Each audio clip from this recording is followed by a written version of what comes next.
Okay, this is Nissan, abi? He said Locomotive, C20 Nissan. Nissan Fanet. Nissan Fanet. Okay. Nissan Fanet. Nissan Fanet.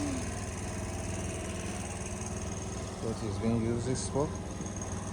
For logistics use and services. As you can see.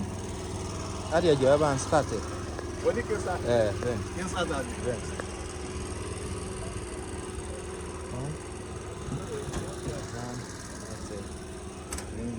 Very good. Edro. Oh, you haven't started, sir. Okay. I want to hear the sound. Yes, sir. Okay. And the engine. The engine is, sir. Okay, changing. Okay.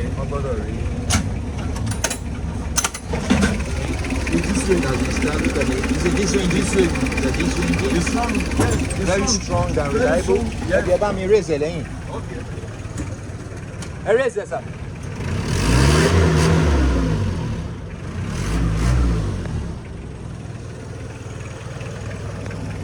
Oya Ladi. Ta lọ wájú báyìí. Wọ́n bọ̀. Oya. Ẹ kò fún ìṣíwájú.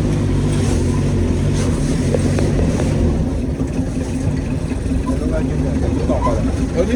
Ẹ lọ wájú bẹ̀rẹ̀ kẹ́ tán padà. Àti tó ká. Ẹ lọ wájú. Ok. Wọ́n gbọ́dọ̀ rí kó rìn. Wọ́n gbọ́dọ̀ rí kó rìn. Gé tán padà. Ẹ lé wájú bẹ̀rẹ̀ kẹ́ tán padà.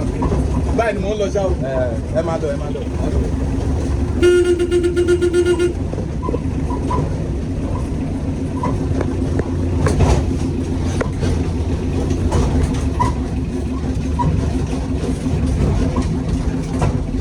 Ṣé tọ́ọ̀lù bí wà ní?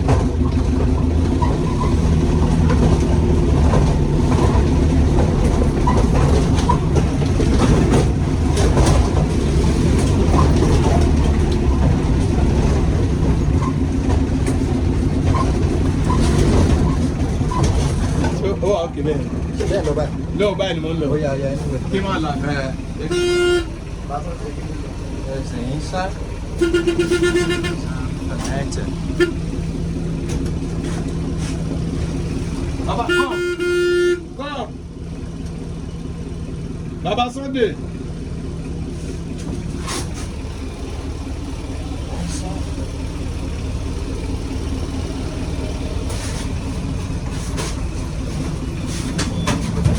Oh yeah, yes, sir. Okay, sir.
Sorry.